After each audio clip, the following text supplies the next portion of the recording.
Meeting of the Taxes Committee to order for March 21st, 2024. We do have a quorum present. First item on the agenda is approval of the minutes for March 19th, 2024. Representative Norris, do we have a motion? Chair Gomez, I move adoption of the March 19th minutes from the Taxes Committee. Not seeing any. All those in favor, please say aye. Aye. Aye. Any opposed, no. Motion carries. Whoa. Oh, Flag objects. well, Are you trying to take out our lead here? I think we can't even get into any of the symbolism of what just happened. We're just going to pretend nothing happened. Representative David. I have checked the flag and it's okay. Wonderful. Great news. Okay. Thank you for being here, everyone. So, good start, everyone. So we're going to hear about, first of all, we're going to hear from Commissioner Marquardt about the governor's tax supplemental budget recommendations. Then we're going to have a presentation after that about implementation of the local aid for preventing homelessness. So first, we're going to move to Commissioner Marquardt. Welcome back to the committee. Well, thank you very much, Madam Chair and members of the committee. For the record, I am Paul Marquardt, Commissioner of the Department of Revenue, and it's nice to be here, honored to be able to present the governor's supplemental tax budget for this year. And I know, Madam Chair, you have a full agenda, so we'll move through these because there isn't really any, I don't think, big surprises, primarily a couple new things on the child tax credit. So. How much money we spent?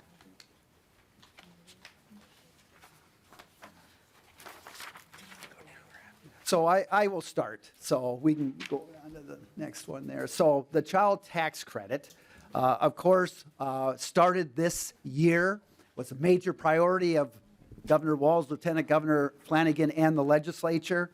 And it's up to $1,750 per child, refundable.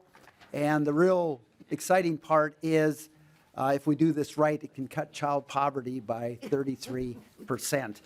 And I won't read any more other than give you an update, Madam Chair, members of the committee. As of 7:30 this morning, $387 million had been claimed at this point on the child tax credit and benefiting 320,000 children. So we're on pace, and when you think about the benefit that things and programs can have, this is a big one. Next, on the advanced, so as part of the legislation last year on the child tax credit, it authorized the commissioner to look at designing an advanced periodic payment plan. And I know that was a top priority for the legislature.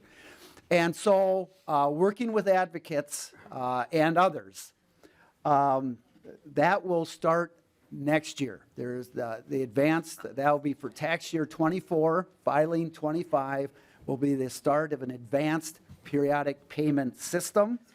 There you can see the benefits of doing that. I mean, studies show that by doing periodic payments where you're matching really kind of the payment periods with the needs of paying for necessities and those type of things really enhances the ability of the child tax credit to cut child poverty to by 33%. So this is really crucial. Minnesota would be the first state in the nation to do an advanced tax credit. Not all the details have been worked out, a lot of working with advocates and others, but just exactly how those periodic payments would go out. But it would, the federal government did an advance payment on the child tax credits back in 2021, if you remember. But it provided a lot of benefits to folks. So what would be some of the mechanics, if you will, of an advanced periodic child tax credit is, first of all, it would be opt-in. You would have to opt in to be part of that. And we know that education's going to be a big part of that because there is an interaction with various federal programs like SNAP that would count against income if you take periodic payments. So there's going to be an education component that is going to be big. The advanced periodic tax credit would be 50% of your previous year's credit. So if you filed this year and you had 2 children, qualified for the maximum of $3,500 for those 2 children, your advanced payments would equal 1/2 of that, or $1,750.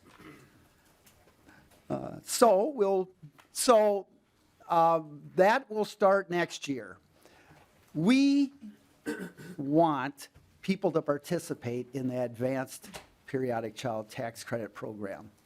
And one of the big obstacles when you had the advanced earned income tax credit that went from 1979 to 2011, only 3% got involved.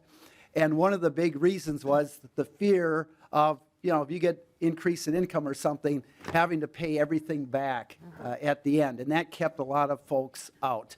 And we know the more people we can keep in the advanced credit, the more likely we're going to get to that 33% child poverty cut, and what a benefit that will be. And so what we have here is a guaranteed credit on your child tax credit. And here again are some of the benefits. As I mentioned, it would increase participation in that advanced credit, increase more certainty and predictability, and minimize the risk of a repayment. So let's move to the next slide to kind of talk about a little bit more about how it would work.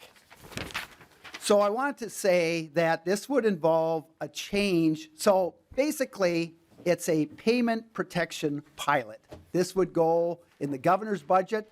He has proposed a 4-year pilot program, and the cost is $45 million. It would be one time set up into a special fund with MMB, and then each year the department would come back and say, here's what was spent, and then that would be sent to the general fund. So that's a big part of it, but it just involves income changes. So if the number of children would happen to change, you don't qualify for that kind of protection. It's only income, because that's really the one that you might be the most uncertain about. And we also want parents not to have to worry about taking a promotion or taking extra or having a spouse find a job. We want them to be able to do that without fear of having this repayment at the end. So what we do, this would automatically apply when you're filing your tax return. There is an income cap. So if you are married, 1 child, the income cap is $60,100. If you're above that, you don't qualify for this payment plan protection. But for each child, that goes up by $9,000. So if you have 2 children, that'd be $69,100, and the singles $49,000. So again, it's $45 million. The Department of Revenue is also planning to have a portal set up.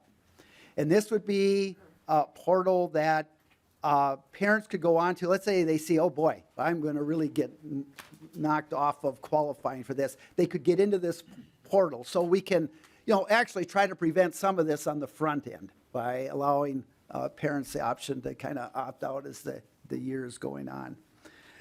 So anyway, and by the way, the federal government in 2021 also had a similar, I guess, safe harbor type of an approach. And that was basically if you were under 40,000 single, you didn't have to pay anything back, and then it phased out up to 80,000. And for married, it was at 60,000 and under, and then it went to 120,000, it phased out. So this is something the federal government had also. All right, just to take you through a few scenarios, and I know I'm kind of going through this quickly, and slow me down. I know you've got a lot of things going on, but we can open it up for questions here. But this might be the best to kind of show how this would work with the advance payment. So in this scenario, we're going to say there's no change in income or the number of children from year to year. So let's say you qualify for 2 children. You get the maximum, you're under 35,000, you'll say married. You'd receive the $1,750 times 2, $3,500 in a child tax credit in 2024, which you would claim when you're filing in 25 for tax year 24. You then would say, I elect, you check a box, I opt in to the periodic or advance payment, And we haven't decided when those payments would start. You'd first of all get that $3,500 right now when you filed your taxes in February or March or whenever.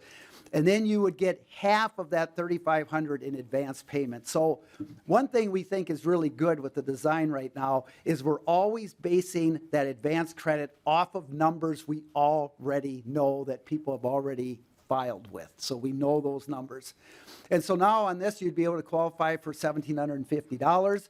We don't know for sure, but let's say it would start in July. It could be monthly payments, could be quarterly, every 2 months, but you would get that $1,750 from July through December in this scenario. So when you would come back to file the next year, there's no change. You qualify for $3,500 again. Since you already received $1,750, when you actually file, you get $1,750. The paycheck protection, the payment protection pilot would not qualify here because you didn't drop below that 50%. And so then you would also qualify for another $1,750 because $3,500 is kind of your base. So let's move to the next scenario. This one, the payment protection pilot will apply.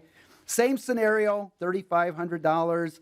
You get $1,750 in advance, which is 50% of your credit that you have qualified for. But let's say you had an increase in income. And so when you go to file the next year, instead of qualifying for $3,500, because of your income, you only qualify for $1,000. Your advance payment was $1,750 the year before. Since that $1,000 is less than that $1,750, that payment protection plan would kick in at that point and cover that $750. So you wouldn't have to pay that $750 back as long as your income level was under the required amount. The next year, your base is $1,000, so now you'd be able to qualify for a $500 advance payment because it's half of what you have qualified for. Again, if the taxpayer's income, in this case, because they have 2 children married, if it's above $69,100, you would not qualify for the payment protection pilot. So that's, I apologize for kind of going over that quickly, and some of this, like on the advanced payment, is still in design, but the plan, it would start when folks file next year. But do you want, Madam Chair, I can take questions now before I move on because Yeah. If folks have questions at all on this. I do have a couple folks on the list. I don't know, Representative Joy and Representative Robbins, if you wanted to ask a question now or if you want to hold it till the end of the presentation, up to you. I can hold mine till the end. Okay, Representative Robbins? Mine's on this, but if we can Oh. come back to this, I'm fine. I think you should go ahead. Representative Robbins. Thank you, Madam Chair. Thank you, Mr. Commissioner Marquardt. Nice to see you. So this protection plan, this is all new, right? This is the first time we're hearing about this? Madam Commissioner Chair, Marquardt. Representative Robbins, yes, this was in the governor's proposal. Thank you, Commissioner and Madam Chair. So I'll have a lot of further questions, but just like at first blush, this seems incredibly complicated and a lot of work for the department and a lot of hoops to jump through rather than just doing a sliding scale. Because if the point is that we don't want people to be disincentivized to earn more income or to better their skills or whatever, it seems like we have a lot more experience with just doing a sliding scale than doing this. So why wouldn't we do the sliding scale approach? Commissioner Marquardt. Thank you, Madam Chair. Representative Robbins. We've looked at a number of different approaches to this, and right now, just administratively, they think this would be probably the most clear cut on this. So because you're just going back to what you have qualified for your credit. And basically, if what you qualify next year is less than half of that, then you're assured of that, always that half of that. And so, and you'll automatically just calculate that as you do your taxes. So there is somewhat of a sliding scale, of course, because married with one child, the cutoff is 60,100, then it actually goes up 9,000 for each child. So there is somewhat, I guess, of a sliding scale, if you would. But believe me, at the Department of Revenue, we're always looking at how we can administrate things as simple as possible. And this is kind of the plan, and advocates also think this is a good approach. Representative Robbins, would you mind, just for my own curiosity, because I want to understand your question, like when you talk about a sliding scale, can you just say a little bit more about that? Sure. So, Yeah. like, generally, when we have a phase out, as your income rises, you lose a percentage of benefits, but it ticks down gradually. Here, because there's a hard cutoff at 69,100, but yet you can get half the credit, and if your income goes up, to me, this just seems like incredibly overly complicated. So I was just concerned of why we're not doing the sliding scale, which we do in many other benefit programs. So, I mean, we can go to Mr. Williams if you want, but I mean, there is, of course, like a phase out that was designed in this program to ensure that there aren't cliffs and that we aren't doing that, stacking of phase outs for different refundable income tax credits. My understanding, I guess, is that this is more income targeted. I mean, in part, just to control the cost, just to be totally frank, and because we know that, this actually, like when you get into having more children, the phase out does increase pretty generously, and so my perception, I guess, is that when the federal government was doing periodic payments for child tax credits, I don't know if you guys all heard, but maybe it's just because, tax lady, but I heard from so many people, from so many constituents about, especially low income people, about how, man, getting $3 or $4 or $6 or $1,000 extra a month for those child tax credits, it really, really made a difference.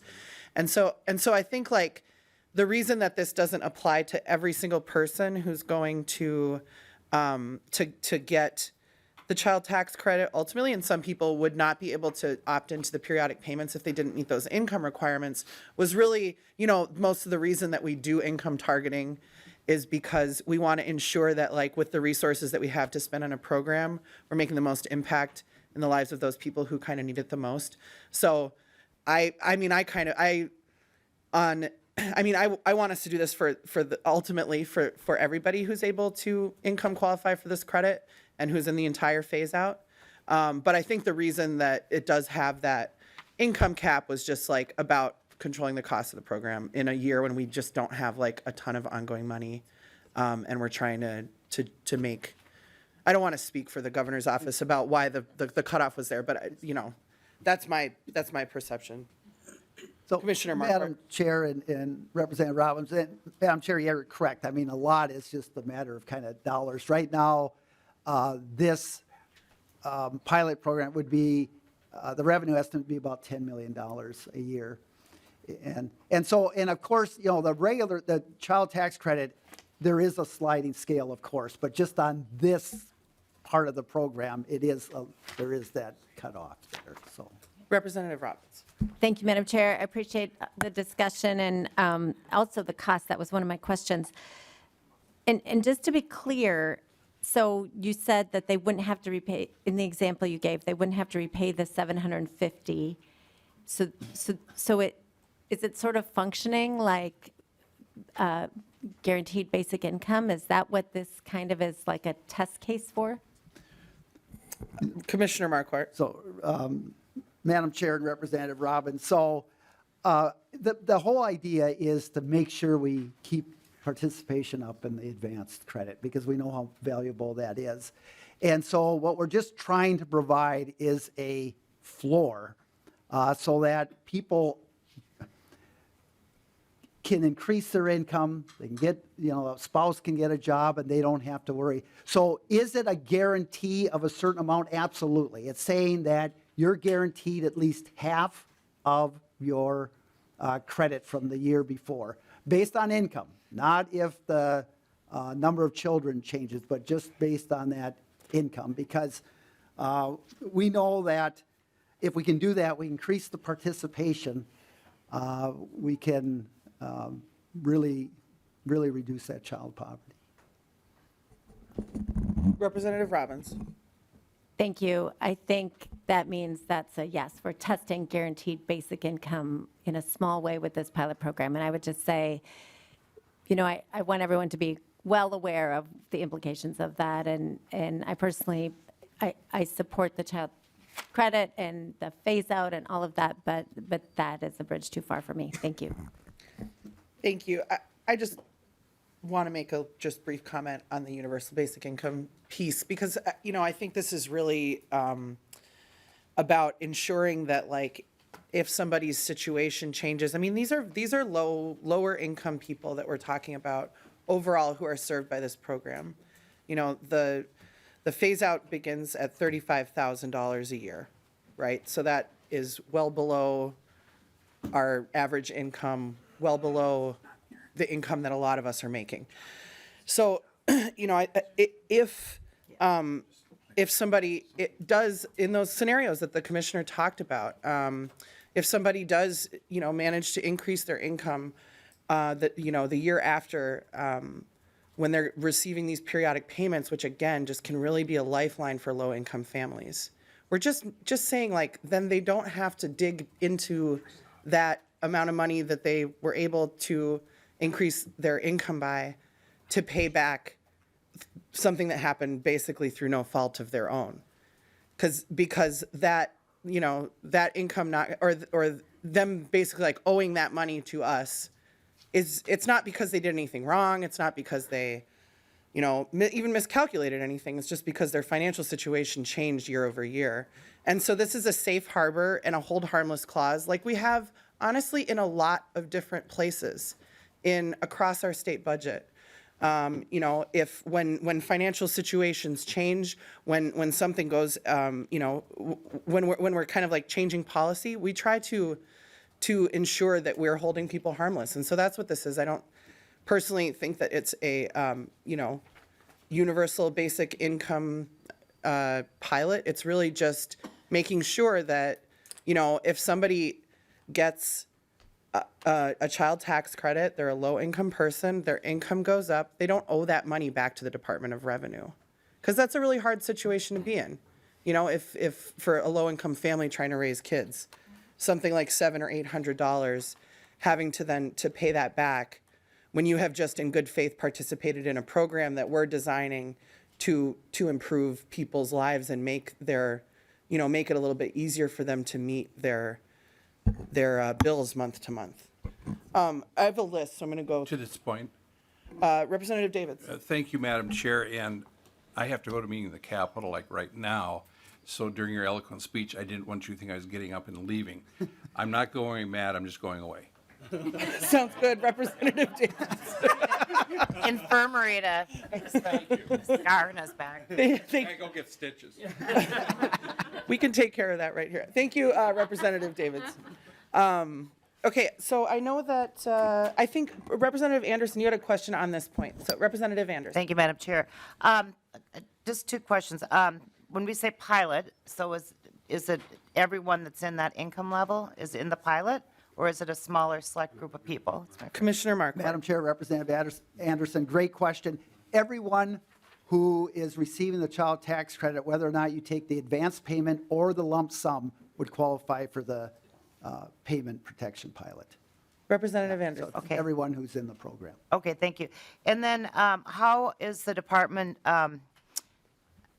going to handle, there are some divorced couples that they each take turns claiming the kids. There are marriages that occur during years. There are things that make significant changes where they wouldn't even be eligible for anything, not even, because of their income. How's the department going to handle that when those things occur? Commissioner Madam Mark. Chair, Representative Anderson, and that's another issue we've talked quite a bit about. Right now, the plan is just to stay to what was filed when they went to file, whatever that status was, that is what the advance payment will be based on. Okay, thank you. Representative Anderson. Great. Representative Olson? Thank you, Madam Chair. I just had a question. This is great, and I think the impact you're trying to have with these periodic payments, as we've discussed, I think is awesome to think about that. And I just wanted to know a little bit about, we did the child tax credit last year, the 45 million in fiscal year 25. Can you just say a little bit more about why that funding specifically versus what we did with the child care tax credit funding last year? I mean, I just want to make sure I'm fully understanding why we need the 45 million. I think I do, but I want to know for sure. Thank you. Great. Commissioner Marquardt. Madam Chair and Ways and Means Chair, Olson, I understand that question. So this is above and beyond, because just like the one scenario that was given, that according to state statute, that person would receive $1,000, but now they're guaranteed $1,750. So the revenue estimate says right now that about 20,500 of the 300,000 potential filers would receive this payment at an average of about $480. But that's where the increase, and it's about $10 million a year. Chair Olson? Great. Representative Koznick, did you want to ask something now? Yeah, if I could just get clarification on it. So it's $45 million would be appropriated from the general fund to set up the pilot program, and we don't, I'm trying to understand the cost, and then you're referencing a $10 million. If you could clarify that, and then just one other quick question. Thanks. Commissioner Marquardt. Madam Chair, Representative Koznick. So right now, it's looking at 4 years. The estimate is like the first year, 9.8 million, then 10 million. And so 4 years, that's about 40 million. There's a little extra just in case. So it could be less than that ultimately. Representative Koznick? Madam Chair, Commissioner, thank you. I knew I was hearing the $10 million, but I can do multiplication, simple multiplication. So that makes sense to me. So we hear a lot about reducing the childhood poverty by 33%. Great talking point. Who would be against that? How are we going to measure that? Are there certain, are we putting in statute what the metrics are so that we can do that, or is this just something that we're going to talk about? Commissioner Marquardt. Madam Chair, Representative Koznick, that is right to the point. And so when Columbia University looked at it, they were using Minnesota at 6.9% child poverty rate, and that this would reduce it to 4.6%, which was a 33% decrease. We're actually using a supplemental poverty rate. There is a specific group within the One Minnesota plan and budget that we meet consistently, and we've looked at that. And so, like I said, we're going to use the supplemental poverty level, and ever how that measurement comes out every year, but that's what we're going to base it. So it is this, and it certainly is wonderful to talk about reducing poverty 33%, but we actually have to get there. And believe me, that's a huge concern. When you're investing, this child tax credit is $400 million a year. That's by far the largest investment I've ever seen in one single program. And the idea is to reduce that child poverty, because if we can do it, we know the benefits of it. It's huge as far as outcomes for children and improving education, healthcare outcomes, and all those type of things, which, can not only enhance our workforce, make for a better economy, but can lower healthcare costs and just make families more stable. So, I mean, your question right there is the heart of everything that we're doing. And the governor, Lieutenant Governor, and I know legislature's watching very closely. We are dedicated to getting to that number. Representative Koznick. Madam Chair, Commissioner, thank you for that clarification, and I was aware that it was based on a study at Columbia University, but I'm not, is there going to be in statute metrics to measure this, a report back to the legislature, or not?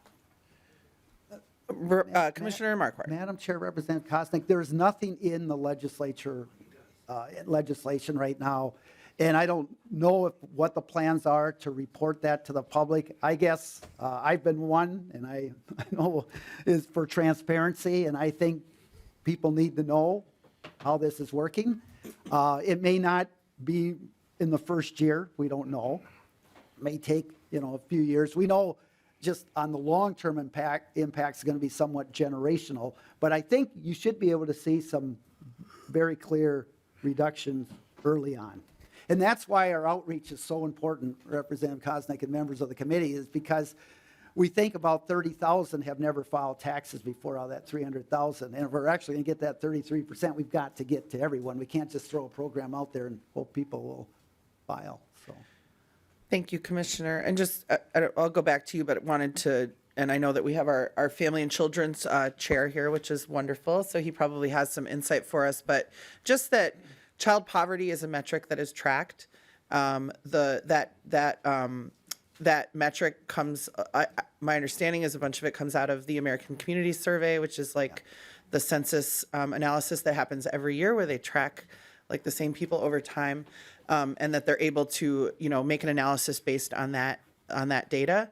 I was really interested when we were doing the federal periodic payments were happening for the federal child tax credit, that they were able to provide monthly child poverty data, so they could say like, to kind of try to isolate what the impact of that was month to month on the level of child poverty in our country. I don't know that we're going to have that kind of information for the state, but just that it's a metric that we track. It's certainly something that people who are making policy about families and children, that the Department of Human Services, I've seen them, publish data about that.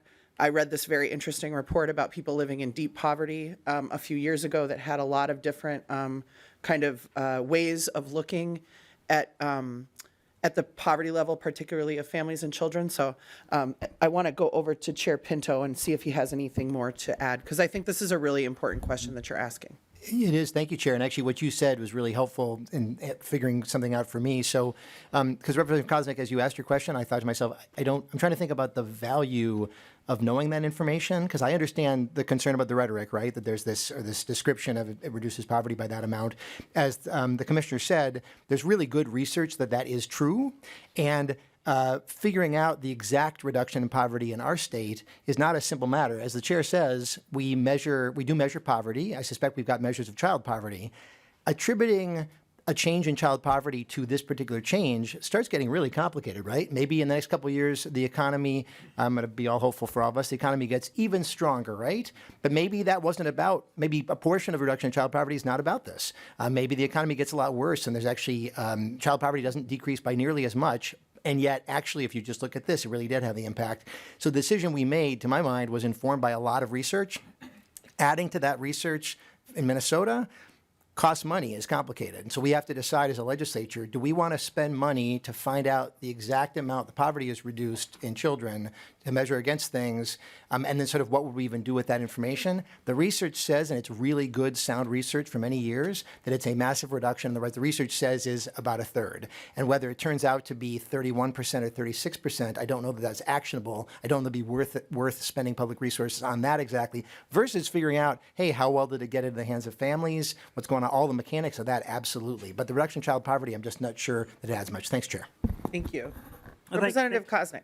Thank you, Madam Chair and Commissioner and Representative Pinto. I get it that it might be complicated. And to use your words, it's not a simple measure, and research is nice. But we're investing over $400 million, and the taxpayers want to know if this is effective. So just, if you even got to 30%, not 33, I think that would be a success. But what I'm failing to see is any metrics explained here today. It's not in the statute. I don't perceive or understand that it will be in the enacting statute of this program that we're talking about today. And so taxpayers want some accountability. I don't care if it's complicated. Just regular research that's nice doesn't get us there. When we're spending taxpayer dollars in this amount of money, we need to know if it's actually doing what it's being purported to do to reduce. And like, again, if you're saying 33%, then I want to see 33%. If you come up a little shy, I think we can have a little grace in that. But just to say, well, we're just going to have some more research and feel good about it, doesn't cut it for taxpayers.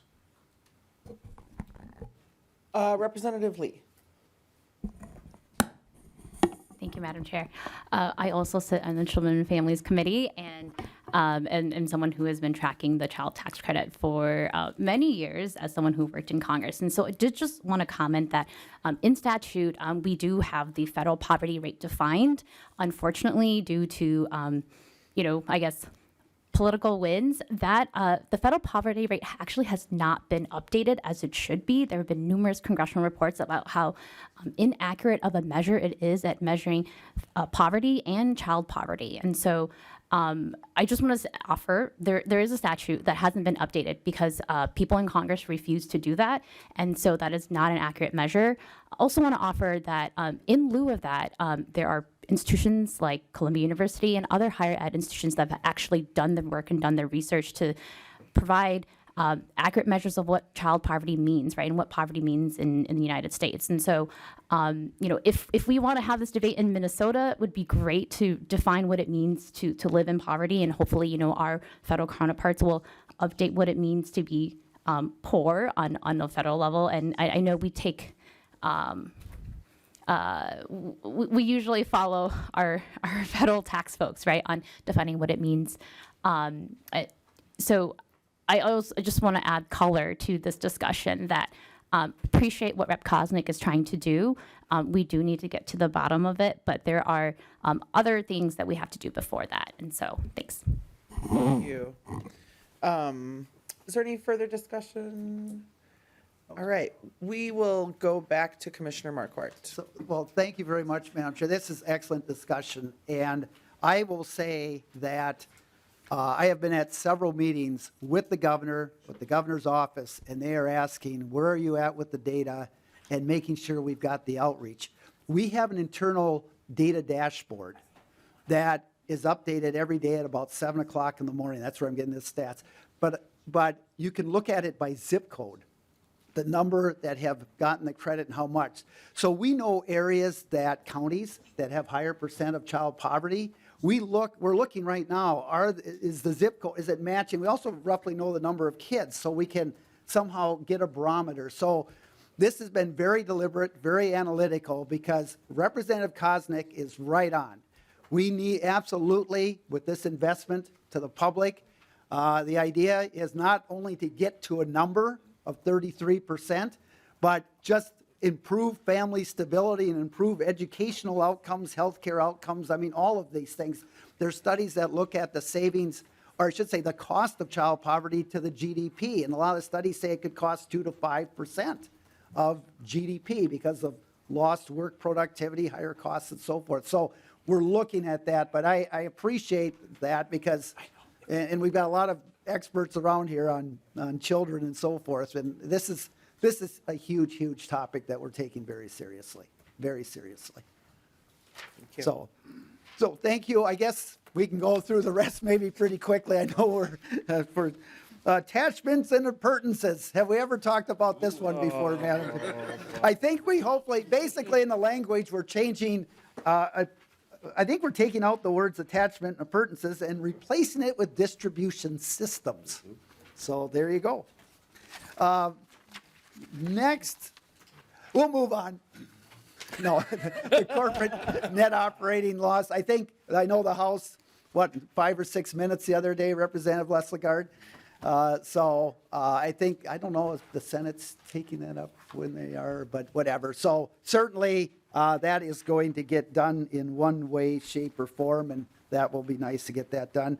There's just the next one is just a slight change on tribal nation aid. This 1 year to June 20th, and then after that, moving from December 26th to July 20th. And that will then be the same day as LGA and CPA, and those go out. And the last one is kind of a little bit of inside baseball. There's a research credit that hospitals and other type of medical groups can apply against the healthcare fee, and that has been set at 0.5% for a long time, and this just keeps it at 0.5%. So that is the governor's supplemental tax budget for this year, and I very much appreciate the opportunity to present this. Thank you very much, Commissioner Marquardt. So we're moving to member questions now. First up, Representative Joy. Thank you, Madam Chair and Commissioner Marquardt. one of the questions on line 45 is tax aids credits. Emergency ambulance service aid is, I think it's $10 million. Can you explain what that $10 million is going to be used for? Commissioner Marquardt. Yeah, thank you so much, Madam Chair, Representative Joy. So I don't know if that's going to wind up in the language here for sure, but whether or not, or in another committee, but my understanding of it is that it's $10 million one time, and it's targeted to those ambulance services that I think have operating losses, and I see Ms. Bears next to me, of $1 million or more. And I don't know if there's other qualification. I think you have to be on a list of licensed ambulance services and so forth, but it's targeted to, I think, $1 million or more of loss operating. Representative Joy. Thank you, Mrs. Chair. Commissioner Marquardt, Madam Chair. So it's going to be used basically for ambulance services running a deficit, correct? Commissioner Marquardt. Madam Chair, Representative Joy, that's my understanding, yes. Okay, and then Representative Joy. who would qualify for that? Like which ambulance services? How do we pick that? Commissioner Marquardt. Madam Chair, Representative Joy, I don't have that information. Okay. I will But just, we can certainly get that to folks very quickly. I will just mention, Representative Joy, that the EMS aid has had a hearing in the Health Committee last week, maybe? And it's been referred to taxes. So we're figuring out if, we will either hear it in property taxes, and then it will be included in the division report, and then it will be in front of us, or it will have a hearing directly here. But in either case, we will have a chance, since it is a property tax aid and credit, as the tax committee, we'll absolutely have a chance to vet it.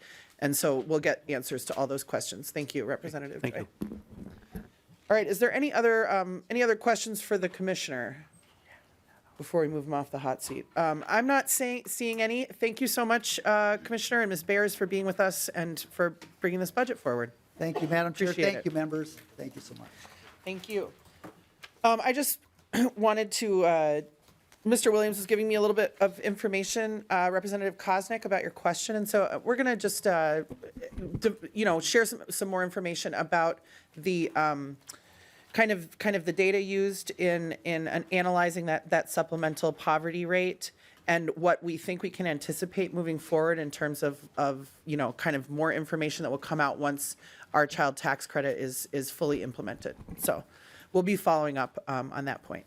Thank Madam you. Chair, I'm glad that the committee is being taped so I can rewatch it, but I also will take out my notepad and anxiously scribble some notes on what metrics we're using or not. All right, sounds good, Representative Koznick. Okay, so next up, we are going to have an overview of the county aid for preventing homelessness. I'm like trying to remember what the actual name of this thing is, but local homeless prevention aid. Mr. Swanson has it. So first, we're going to hear. We're really honored to be joined today by some folks from counties around the state who are going to share with us the details of how they're using these resources, these new resources. And so we're looking forward to that part. But first, we're going to hear from Mr. Swanson, just sort of a brief overview of the program to remind us all what we're talking about. Mr. Swanson. Madam Chair, members, Jared Swanson with House Research. As the chair said, I'm just going to give a brief background presentation on local homeless prevention aid. Members should have copies of the slides in their packets. The packets also include the most recent distributions of the aid, so there should be two separate sheets of paper for that, one that shows the distributions to all the counties, and then another run that shows the distributions of the aid to the tribal governments. So the local homeless prevention aid was originally enacted in the 2021 tax bill and began actually making aid distributions in calendar year 2023. Those distributions will continue annually through 2028, after which time the aid sunsets. The original version of the aid that was enacted in 21 distributed funds only to counties, but the 2023 tax bill added tribal governments to the distributions of the aid as well. So currently, the counties will receive distributions of $17.6 million in aid annually, and each county's aid amount is based on a formula that includes population and then the share of students experiencing homelessness within the county. The tribal government distribution is equal to $2.4 million annually, and the aid to tribal governments is split equally among any of the tribal governments that opt into receiving the aid. Proceeds from the aid distributions must be used to fund new or existing family homeless prevention and assistance projects or programs. Those projects and programs may be administered either by a county, a city, a tribal government, or a community-based nonprofit organization. These programs and projects can also be operated jointly by any of these jurisdictions. So, for example, a program that's administered jointly by 2 neighboring counties could be funded by the aid. The projects and programs must target families with children and unaccompanied youth, and must do things like connect them with social services related to housing and provide various forms of housing support.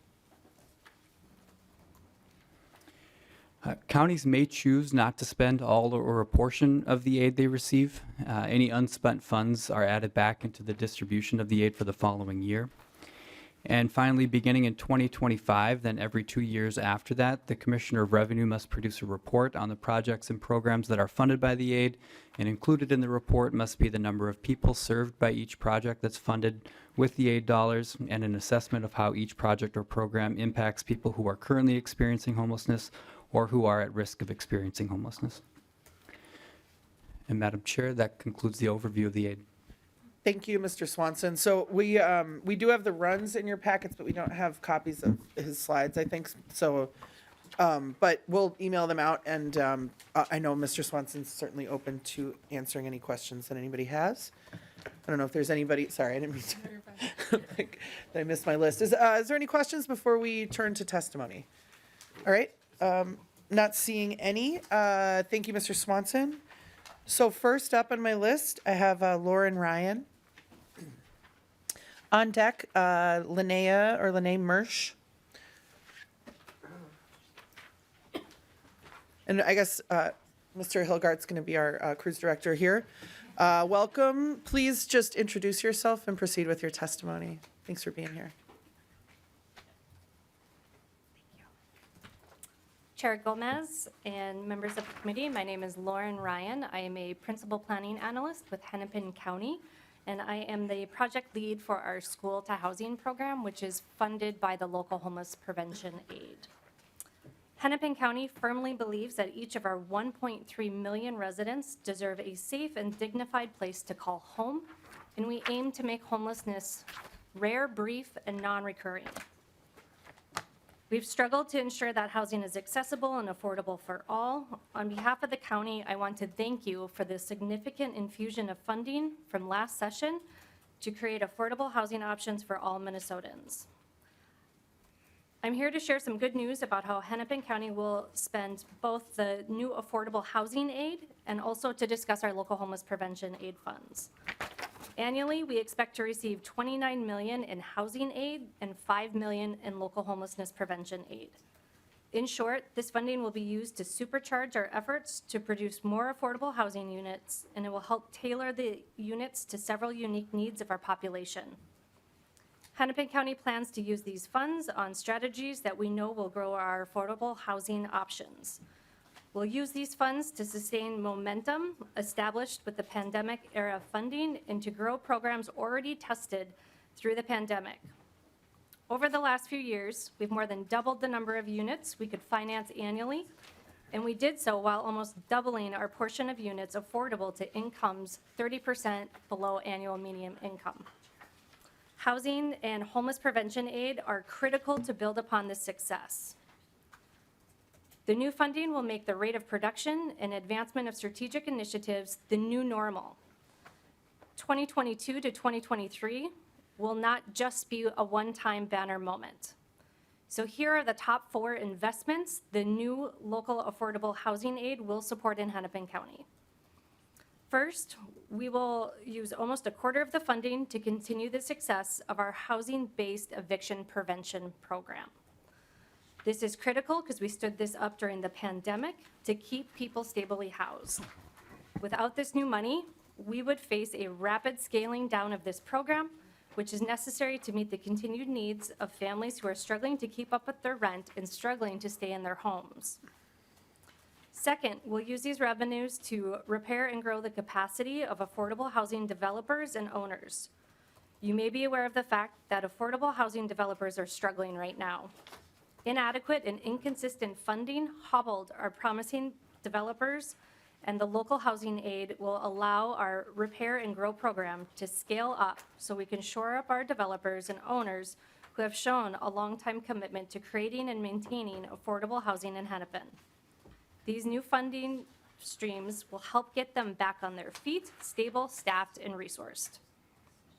Third, once our affordable housing developers and owners have stabilized, we will shift into hyperdrive in our joint work to massively increase production. Following what we learned during the pandemic, we'll use a portion of the funding to develop a healthy pipeline of housing projects while also providing deeper strategic investments to provide high-priority projects quickly. And finally, we'll invest the remaining funds in preservation, sustainability, and home ownership. If we learned one thing from the pandemic, it's that we must invest in ways that weather uncertainty. One way we'll accomplish this is by braiding this new funding with our successful supportive housing strategic capital fund to ensure long-term sustainability of supportive housing units across the county. Multiple funding streams will help support this. And it allows us not only to scale up production in good times, but also to weather the down times and keep the investments going. As far as our local homeless prevention aid funds, we are working with our school and housing service providers to give direct assistance to families that have been identified as at risk of homelessness. Specifically, we've been able to partner with our Minneapolis Public Schools, funding their Stable Homes, Stable Schools program, and then creating Schools to Housing, which is partnering with 8 more public school districts in Hennepin County. We have also funded additional capacity in schools, specifically around their homeless and highly mobile services, and services for participating youth and families. School social workers are the ones that identify the families for their program based on their needs related to schools, such as low attendance, low proficiency in reading or math, or parents self-disclosing their housing insecurity to the social workers.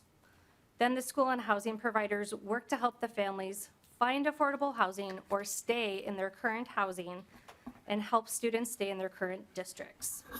To see a breakdown of the budget and more information about the partners in Hennepin County, there was a PowerPoint that should be accessible to you.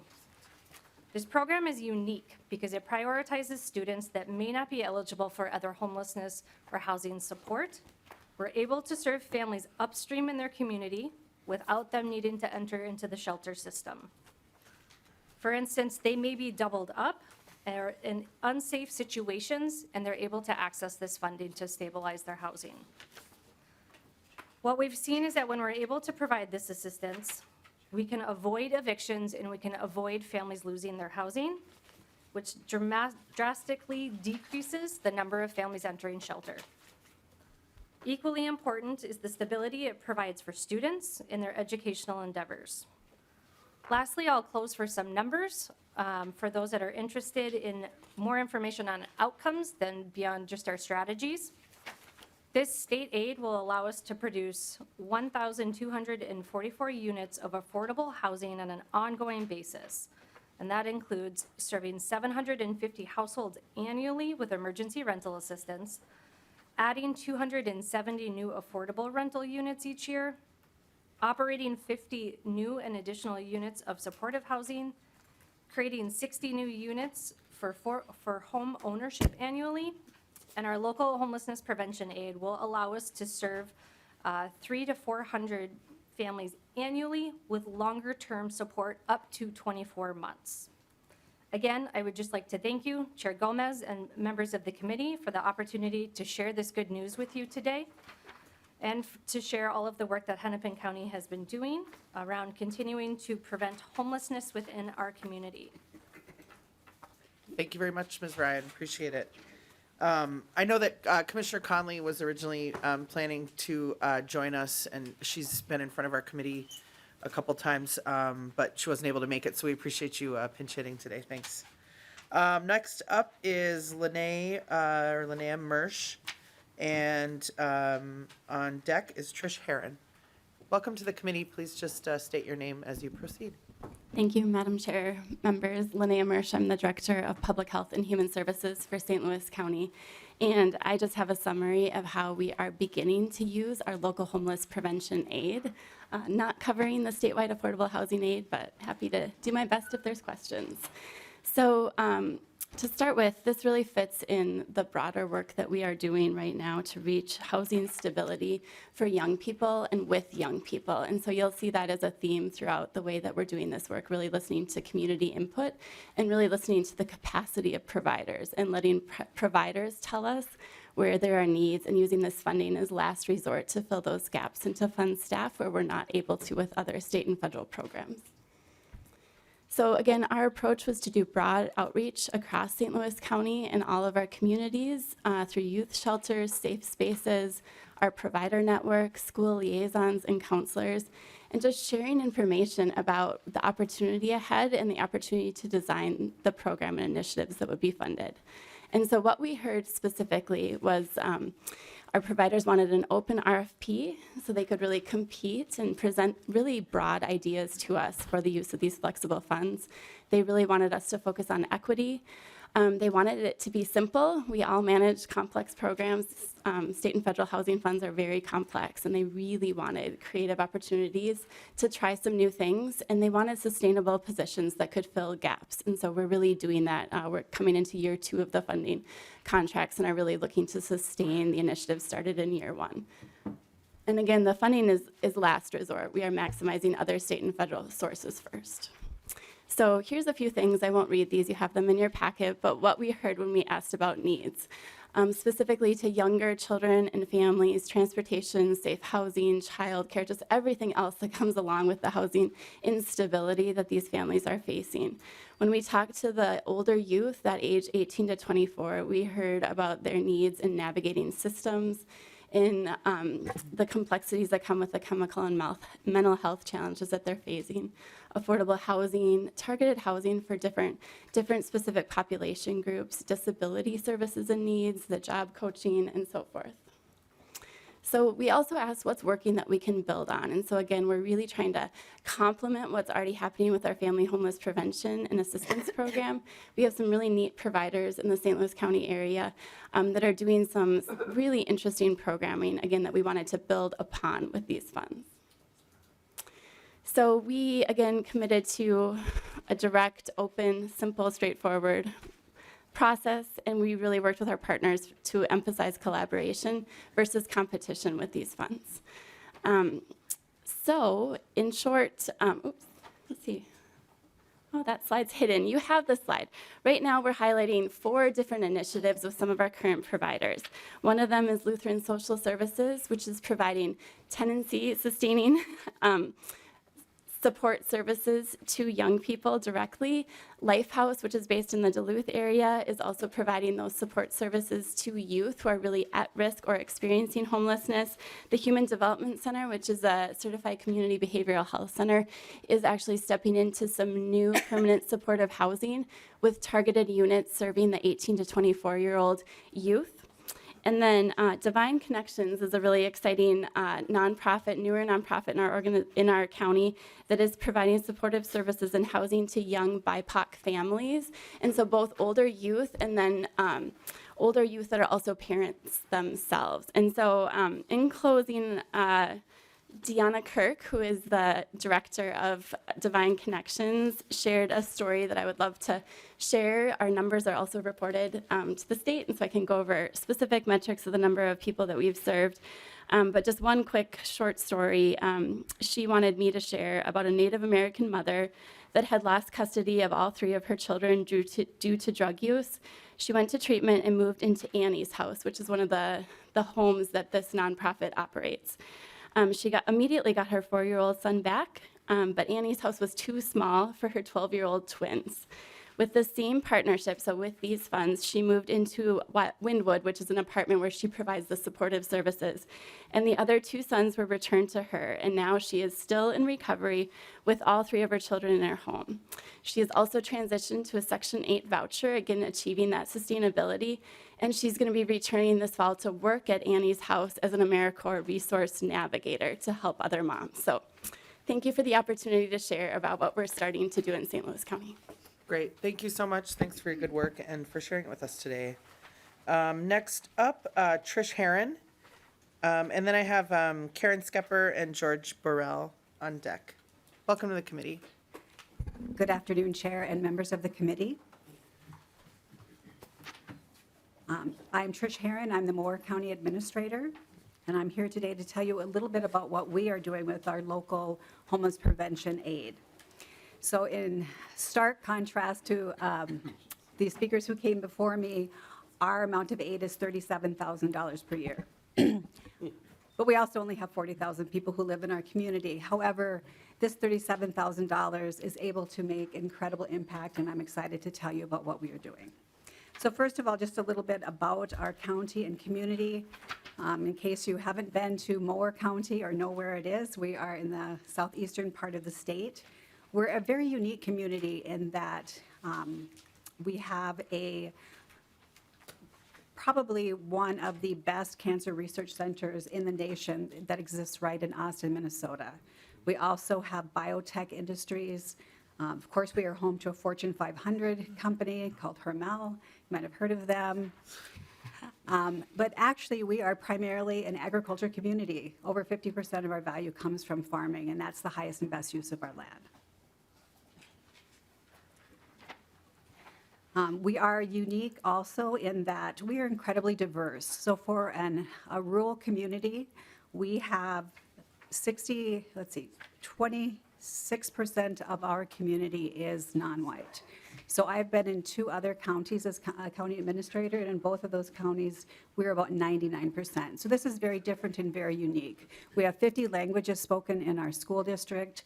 75% of our students are eligible for free and reduced lunch, although now everybody gets fed, but that just gives you an idea of, we have this amazing community, a lot of really amazing things going on, and yet we have incredible poverty. So if the national or the state average poverty is 9.6, ours is 14.4. So you can see that there's incredible need in our community. So homelessness probably looks a little different in Moore County than in other counties. So what you're going to see in Moore County is not people sitting on the streets. You're not going to see people on the corners with signs asking for money. But if you go to the library, you're going to see our library is filled every day with people who don't have a place to go during the day or during the night. So this is where they go to get any business needs taken care of, and quite frankly, just to stay warm or cool. We also have a lot of couch surfing that goes on for our students in our community. We have a few bridges, and underneath them you will find some people living there. And then we have a river that flows through Moore County, and in the summertime you'll see encampments. So it's almost, if you would ask anybody who lives in Moore County or in the city of Austin if we have any homelessness, the answer would be no, because the majority of people don't see it. But if you work in the schools, if you're a member of law enforcement, or if you're somebody that is just paying attention, you will see it. So we have a program in our community that's called No Wrong Door. So I want to share with you a map of how you get housing support in my community.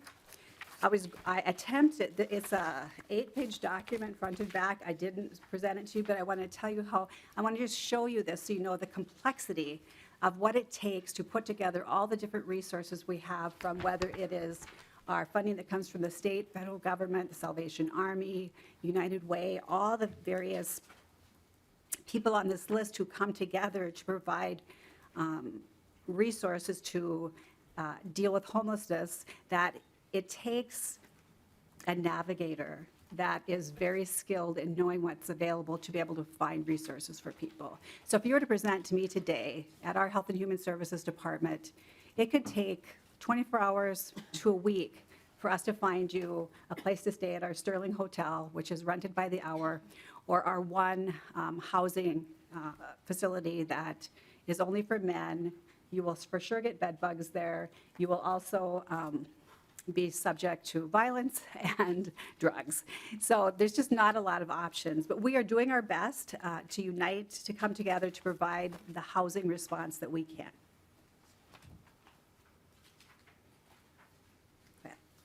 So this is our map.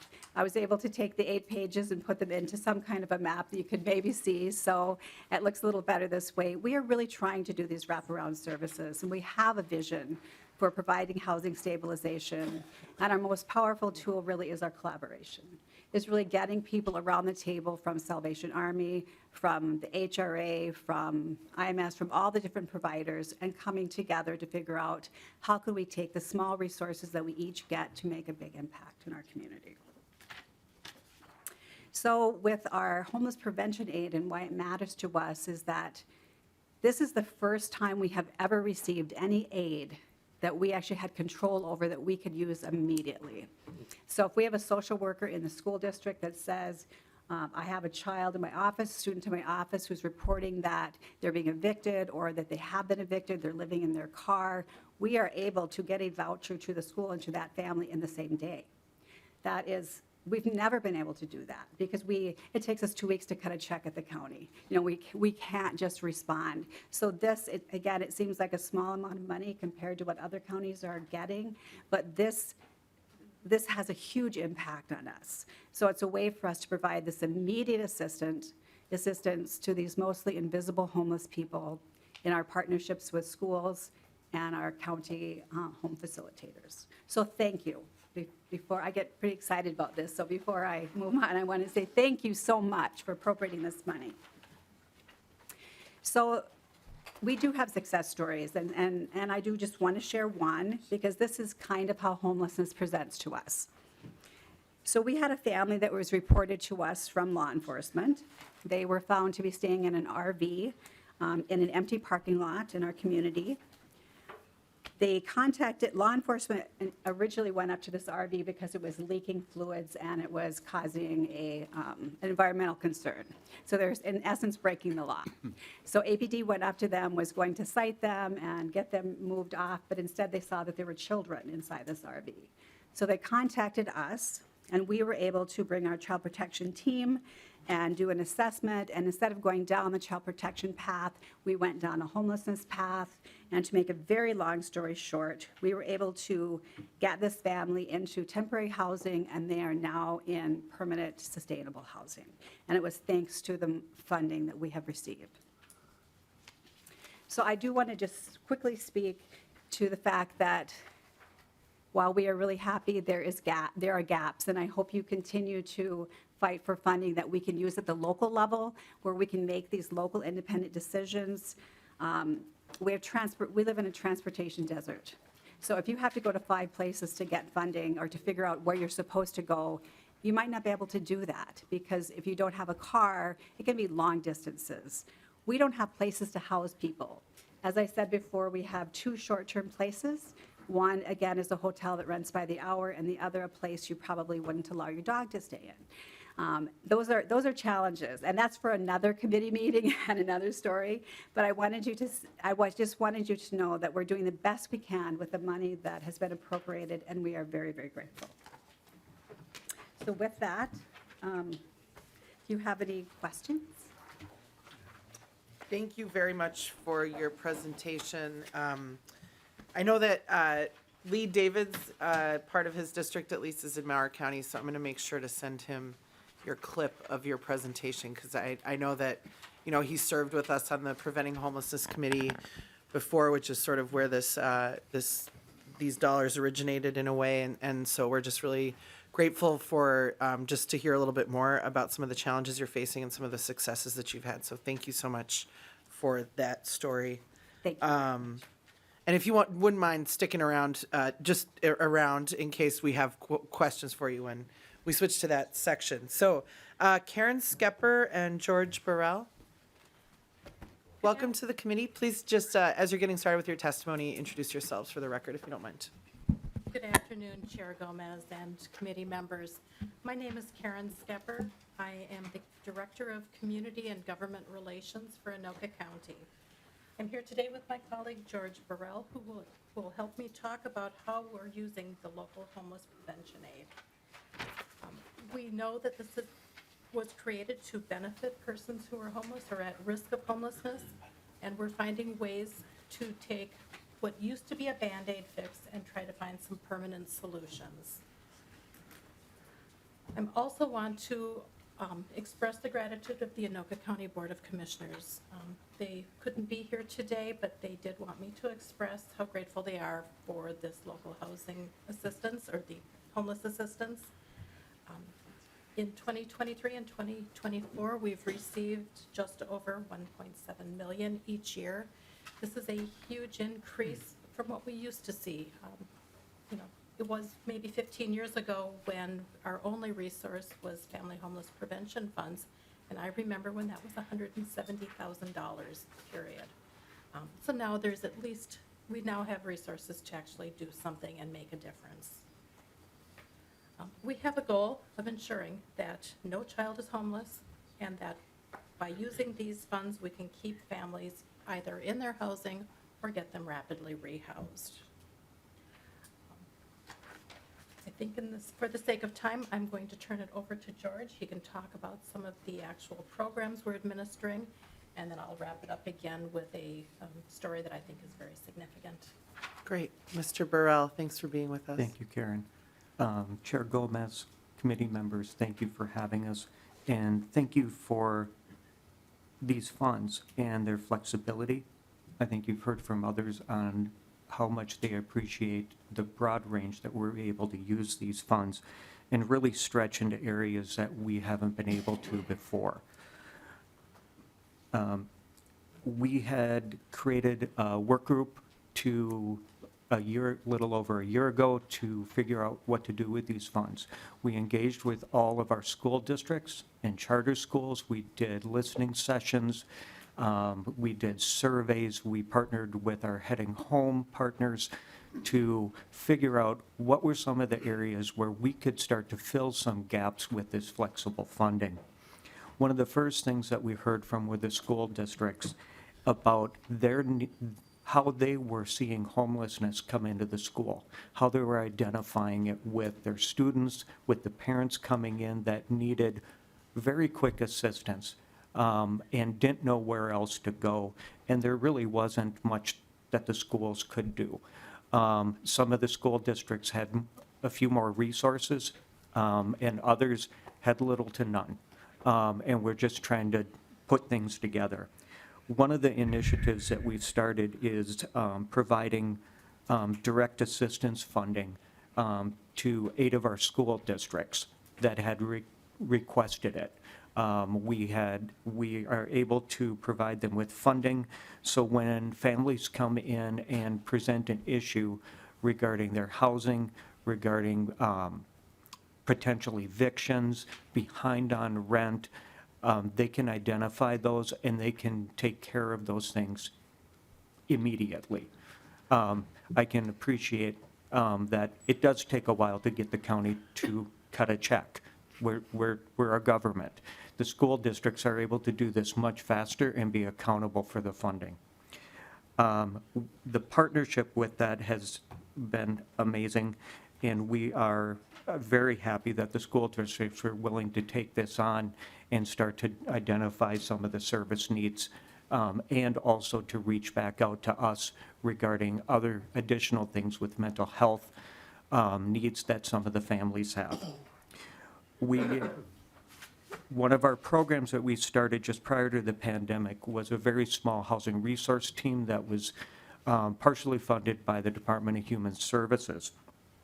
We were able to expand that team, which encompasses our housing help desk, which gets thousands of calls every year of people looking for rental assistance, how to navigate their way through the system. They also provide outreach services and consultation to other providers. They also run a hotel shelter program that we started during the pandemic with emergency funding. That funding has sunsetted. This funding has allowed us to continue to do that and provide much needed, especially family shelter within Anoka County.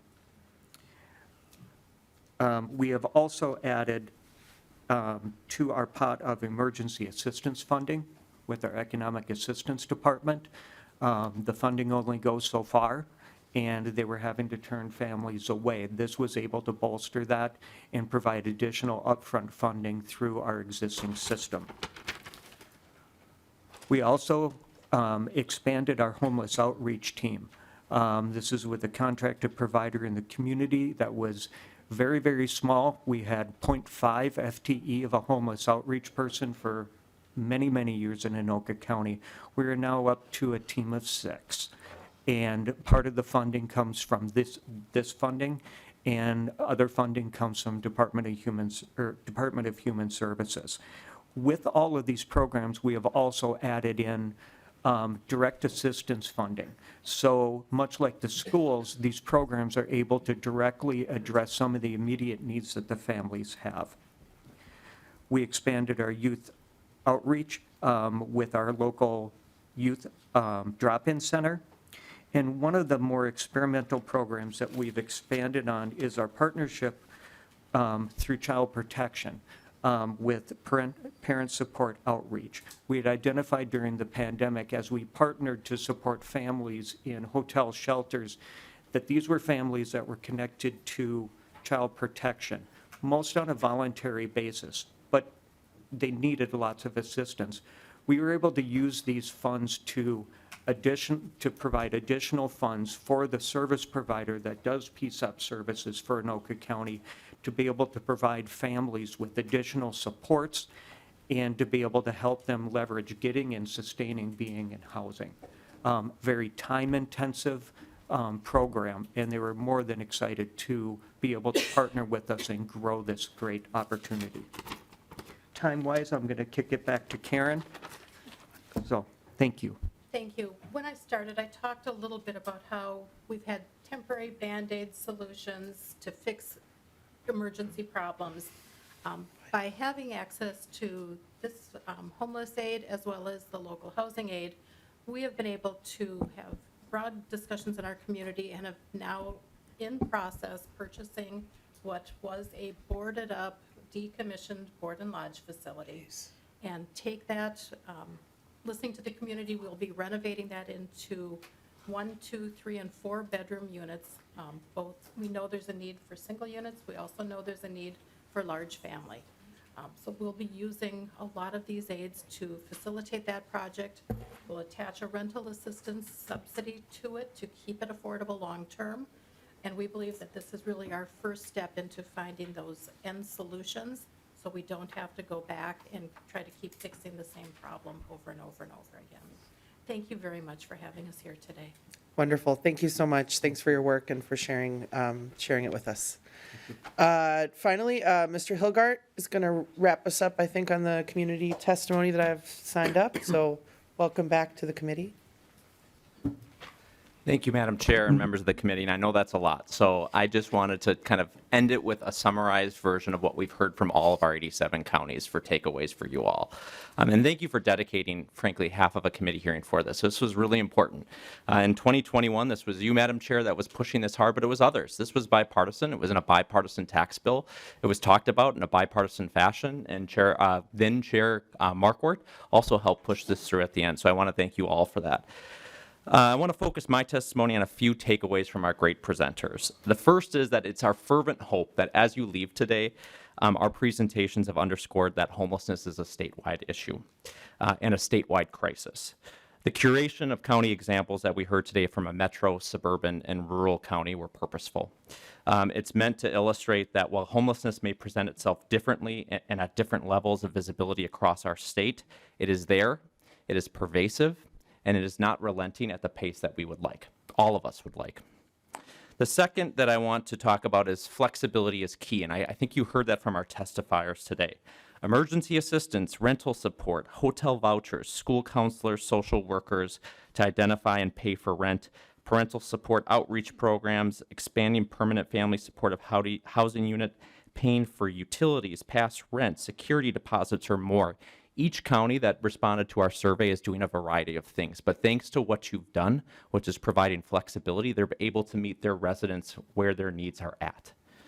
When we passed this bill, counties also testified with humility that we recognize we might not be the best person to spend these funds. And so I want to actually give a huge shout out to the providers and schools and nonprofits and faith-based organization and continuum of care organizations that are our partners in this. So when you hear this, yes, we administer these funds. Yes, we might actually do some of this work ourselves, but we're also partnering with those local government, local community organizations.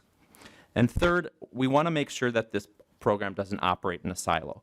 Counties operate in an array of programs that also assist with homelessness issues, along with newly created programs from the 2023 session, such as the statewide affordable housing program, the Challenge program, Workforce and Affordable Home Ownership program, FHPAP, and more. We are grateful for those programs, and we are grateful for your state partnership. And I think one of the biggest barometers of our success moving forward will be how counties use to complement these programs. And I think you heard a lot of that from the testimony today. We're not just looking at homelessness prevention aid in a silo. We're seeing how we can partner this with our federal programs, our state programs, our LAHA and SAHA dollars for the acronyms of people who are following those, and an array of investments that you made last year. Emergency assistance is great and needed, but we all yearn for the day when housing stability is the reality and the need for ESP and EGA and rental assistance is even diminished.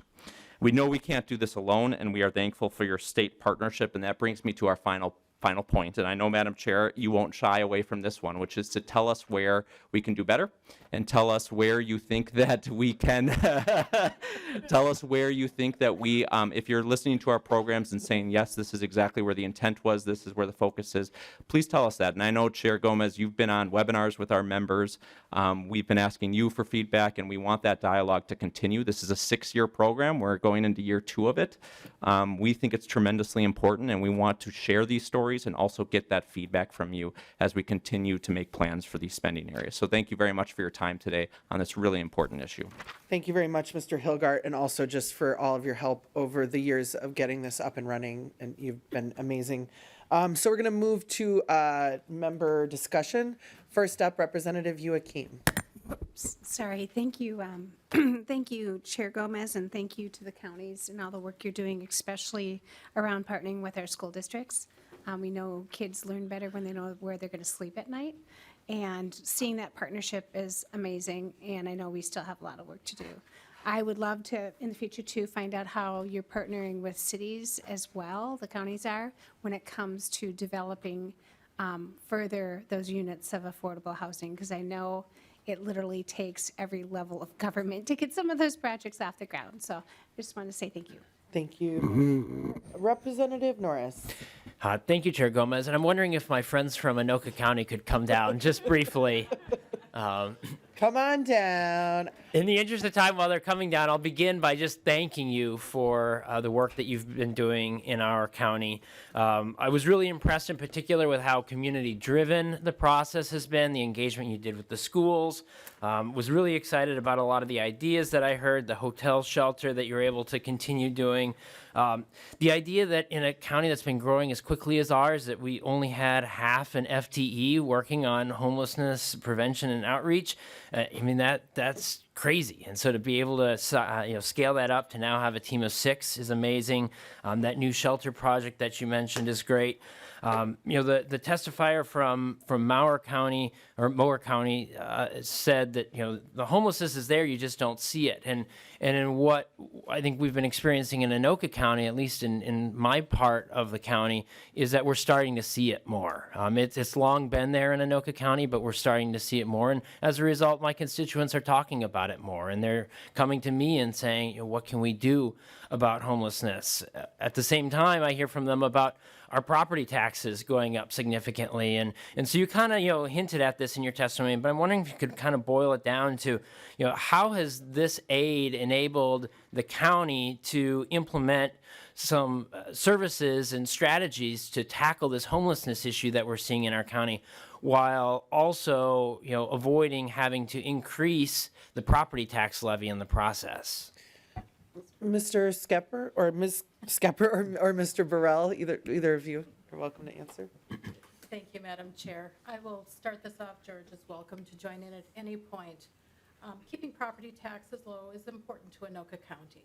Providing services is also very important, and it's a really delicate balancing act. The really easy first step is that we were well organized. We have good relationships with our providers.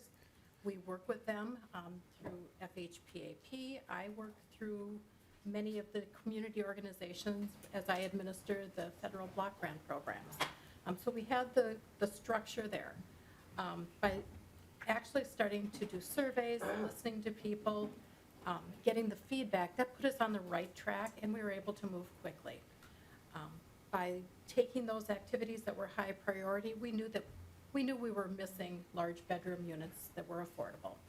That helped my department start looking for an apartment building. After over a year of searching, we happened upon this decommissioned board and lodge facility, which turns out to be perfect. I know George has done the same by listening and keeping those close community connections. You learn a lot. And it's, I think, those community connections that have helped us get these programs up, running, and yet keep our property taxes low. Thank you, Ms. Skepper. Thank you. Great. You good, Representative Norris? All right. Wonderful. Thanks for being here. So Representative Listagard.